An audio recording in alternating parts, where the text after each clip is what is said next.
Divonis 4 tahun 6 bulan penjara dan denda 10 juta rupiah oleh Majelis Hakim Pengadilan Negeri Jakarta Timur.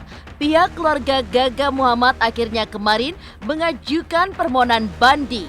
Lantas, alasan apakah yang mendasari keputusan tersebut?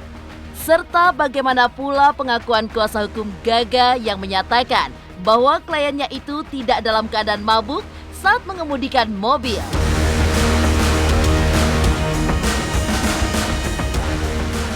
Selain mengungkapkan kekecewaannya soal putusan hakim yang memvonis putranya 4,6 tahun penjara, Ibunda Gaga Muhammad Janaria pun mengungkap soal uang donasi yang dikumpulkan Gaga dan teman-temannya untuk Laura Anna. Berhasil terkumpul dalam jumlah 180 juta rupiah, lantas bagaimanakah nasib dana hasil donasi tersebut? Benarkah seluruh hasilnya telah Gaga serahkan pada Ibunda mendiang Laura Anna? Lalu seperti apa pulakah Janaria menanggapi netizen yang tampaknya selalu menyalahkan Gaga? Selain soal vonis hakim dan dana donasi, masalah yang meliputi kecelakaan Laura Anna pun sedikit demi sedikit kembali terkuak. Bahkan baru-baru ini, Greta Iren selaku kakak kandung Laura menumpahkan keluh kesahnya melihat cara Gaga memperlakukan adiknya ketika masih hidup. Mulai dari dugaan perselingkuhan hingga tudingan materialisme pun dilontarkan secara tersirat melalui bukti chat Laura dan Gaga. Lantas bagaimanakah tanggapan Ibunda Gaga terkait hal tersebut? Pemirsa, bersama Intens Investigasi, kami hadirkan kabar terkini, terpercaya, dan teraktual. Tetapi sebelumnya, jangan lupa untuk like, subscribe, dan juga share channel YouTube ini.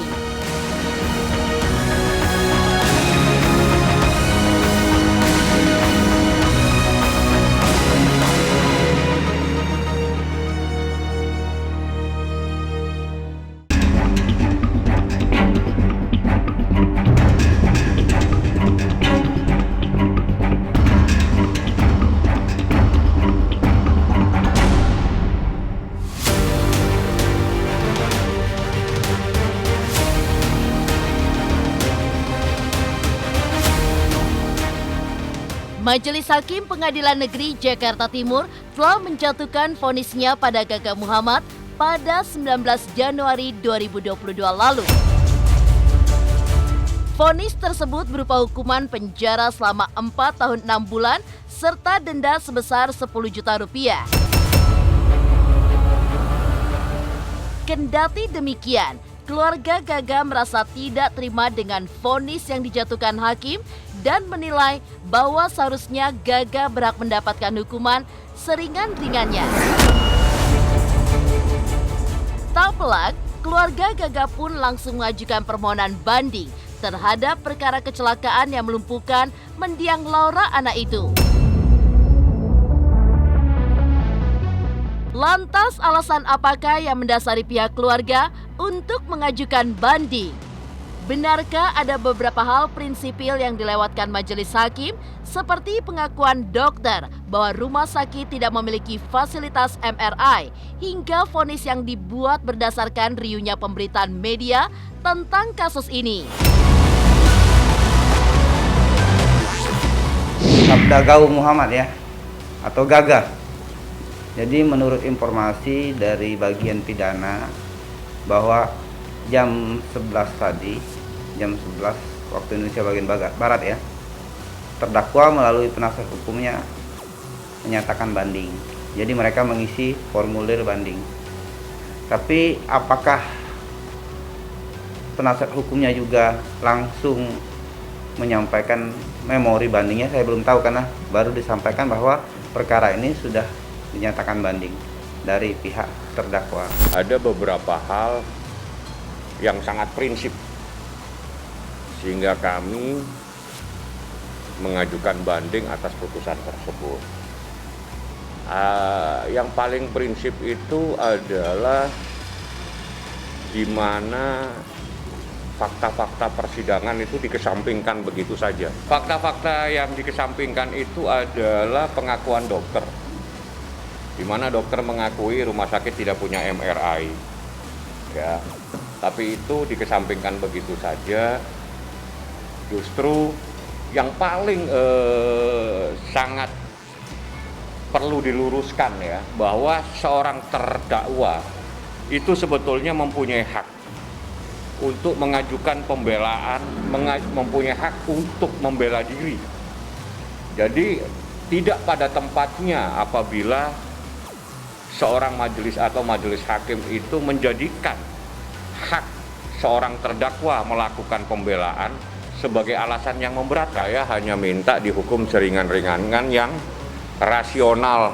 Yang rasional itu adalah berdasarkan fakta yang ada di persidangan.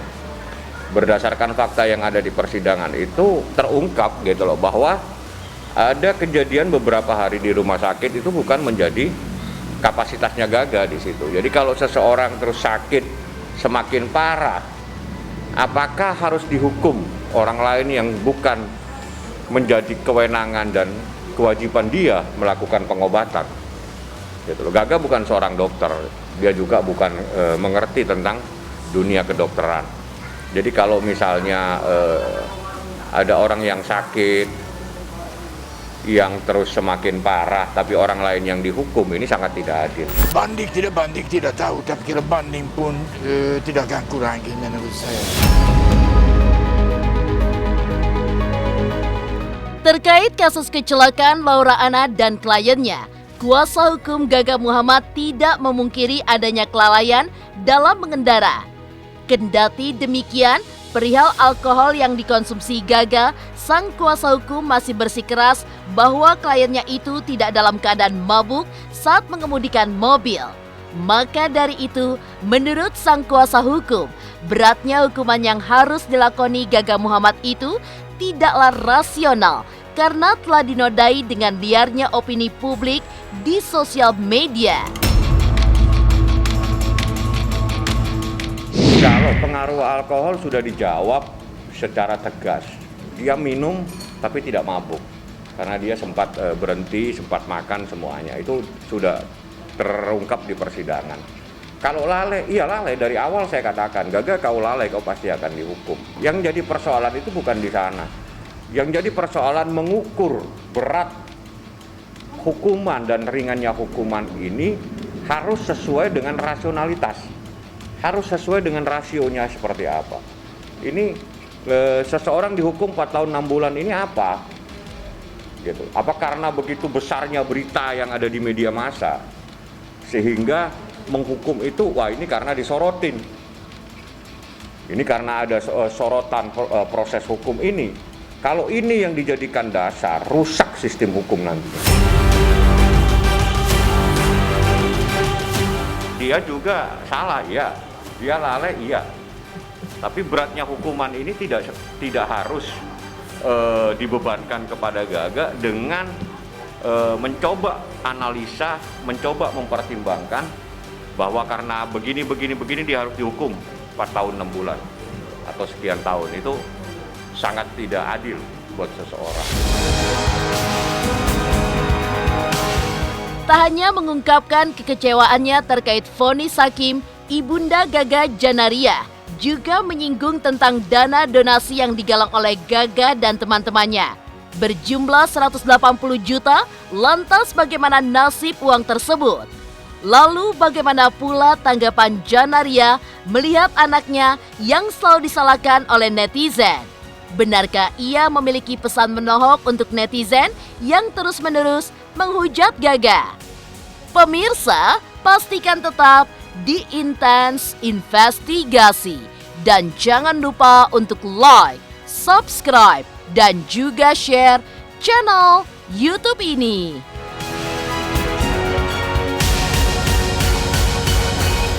Hai, saya Citra Kirana. Jangan lupa saksikan terus Intens Investigasi yang tayang 3 kali sehari, Senin sampai dengan Sabtu. Jangan lupa untuk like, share, dan juga subscribe.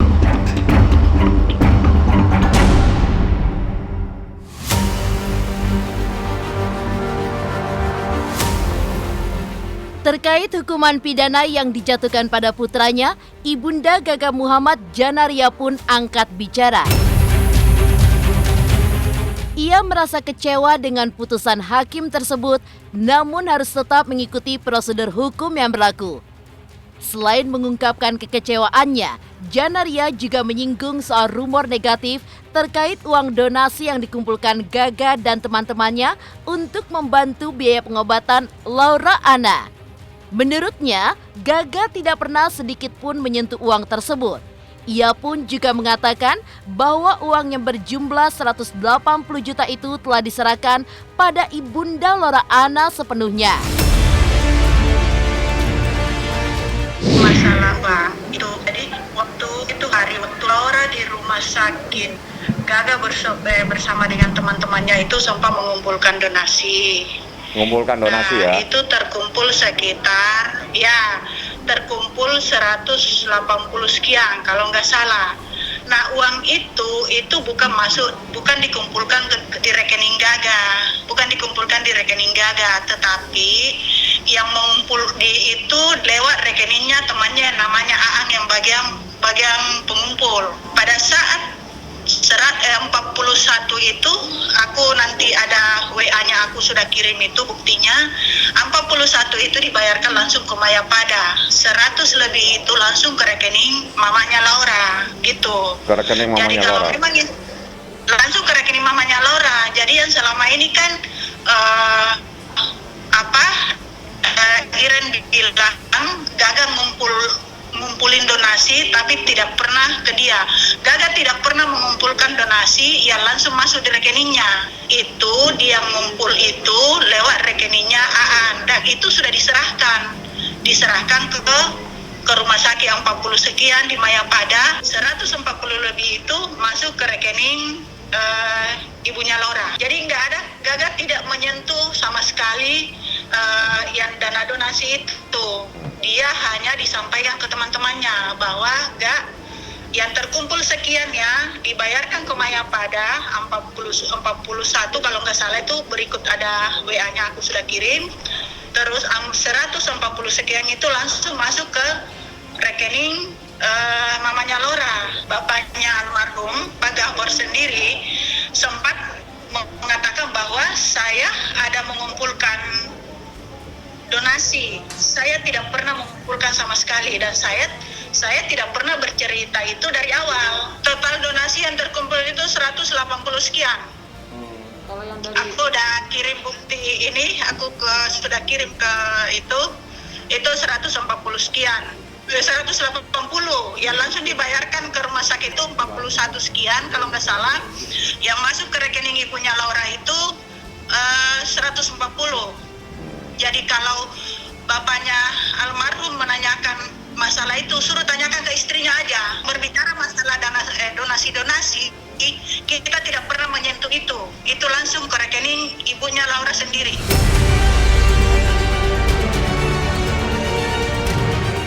Kendati telah membantah tegas rumor negatif yang beredar tentang anaknya, Janaria sadar bahwa kini Gaga masih menjadi incaran hujatan netizen tanah air. Lantas seperti apakah Janaria melihat banyaknya cemoohan serta hujatan yang dilontarkan kepada sang anak belakangan ini? Benarkah sebagai ibu, Janaria punya pesan khusus untuk netizen yang sering membuli anaknya di sosial media? Namanya netizen kan memang kerjaannya seperti itu, memojokkan. Semakin banyak mencaci maki Gaga dan itu semakin Allah semakin menyayangi. Karena kan apa yang dikatakan netizen itu kan belum tentu benar. Saya hanya berpesan buat netizen di luar sana, di saat lagi mau berkomentar, jangan memakai pendengaran, tapi pakai penglihatan, benar apa enggaknya. Karena di saat netizen langsung menelan mentah-mentah, berita itu kan belum tentu benar. Jadi saya berpesan, wahai para netizen, saring baik-baik, lihat baik-baik, baru ngomong. Gitu, itu aja. Jadi saya berpesan, wahai para netizen, saring baik-baik, lihat baik-baik, baru ngomong. Itu aja.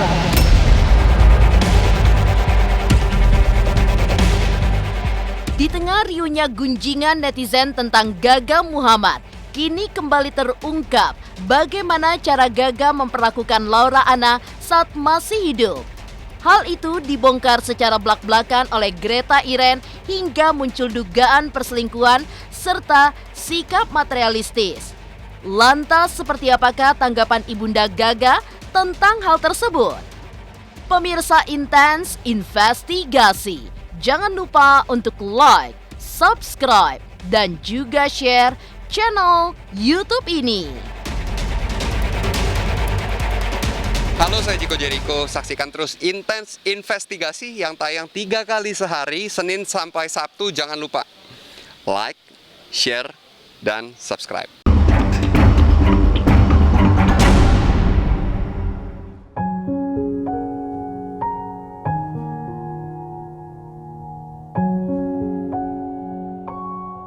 Di sela peliknya kasus kecelakaan yang melibatkan Gaga Muhammad dan Laura Anna, perlahan tapi pasti jejak digital pun berbicara soal menyedihkannya hubungan keduanya. Bahkan baru-baru ini, kakak Laura Anna, Greta Iren pun secara belak-belakan membongkar isi chat Gaga dan adiknya. Dari riwayat chat tersebut, terbongkar adanya dugaan perselingkuhan Gaga saat Laura tengah menderita kelumpuhan. Tak hanya itu, isu tentang materialistisnya Gaga pun mencuat hingga disebut-sebut sering meminta Laura untuk membiayai kebutuhannya. Bahkan selain Greta Iren, sahabat Laura pun menyatakan hal yang sama. Lantas bagaimanakah tanggapan Ibunda Gaga terkait rumor miring yang beredar soal putranya itu?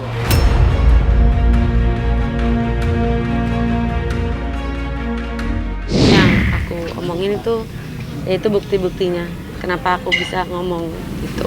Berarti biar menguatkan bukti ya kalau Iya, supaya aku nggak cuma ngomong doang. Saya ngeliat aja chatnya itu, dia ternyata sejahat itu. Yang benar-benar, wah, saya bacanya aja sampai nangis-nangis tuh. Udah ada buktinya kan semua. Yang minta aja siapa? Biasanya juga Laura yang bayar-bayarin sih. Kalau selama aku berteman sama Laura ya emang Laura yang suka bayar-bayarin. Kalau dia bilang selalu membiayai Gaga, aku tidak terlalu paham sejauh itu. Tapi waktu saya tanya Gaga tidak seperti itu. Itu kan manusia boleh berprasangka seperti itu. Tapi kalau Allah yang tahu kan nggak mungkin kan gitu. Manusia bisa aja ngomong seperti itu, jahat lah apalah, nggak apa-apa. Waktu kan yang akan menjawab kan gitu. Saya hanya kutip bahasanya Iren bahwa Tuhan tidak tidur. Ya, betul. Di tengah isu miring yang beredar tentang Gaga Muhammad, sahabat Laura Anna, Lula Lafat juga turut angkat bicara. Bahkan Lula pun mengungkapkan betapa kesal dan sedih dirinya saat menyadari perilaku Gaga pada Laura Anna. Selain itu, Lula pun menyatakan bahwa seberat apapun Gaga Muhammad dihukum, hal itu tidak akan pernah bisa menandingi penderitaan Laura 2 tahun terakhir ini. Kendati demikian, Lula mengaku akan selalu mengikuti keinginan keluarga Laura. Jika keluarga Laura merasa hukuman Gaga cukup, maka dia akan turut merasa legowo. Karena baginya, kini perasaan keluarga Laura yang menjadi prioritas utamanya. Kesel aja, ya kesel banget lah. Ya kan dia jahat banget sama sahabat saya sendiri. Sebel lah sebagai sahabat, ngeliat sahabat sendiri nangis-nangis kan pasti kesel ya. Nggak akan puas lah, berapapun itu juga berpuluh-puluh tahun pun juga kan nggak sebanding, nggak akan ada yang sebanding sama rasa apa yang Laura rasain lah selama 2 tahun ini. Permintaan Laura berapa tahun sih? Laura nggak pernah nyebut sih ya. Nggak pernah nyebut. Yang penting ada keadilan aja kan? Yang penting ada keadilan aja. Aku juga ngikutin keluarga aja. Sebenarnya kalau keluarga udah oke, aku juga ya udah. Gitu. Terus sebenarnya karena perasaan mereka yang paling penting menurut aku, bukan perasaan aku ya.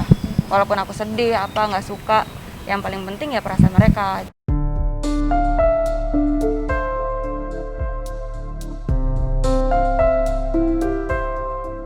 Demikian pemirsa, kabar terkini, terpercaya, dan teraktual yang kami hadirkan hari ini.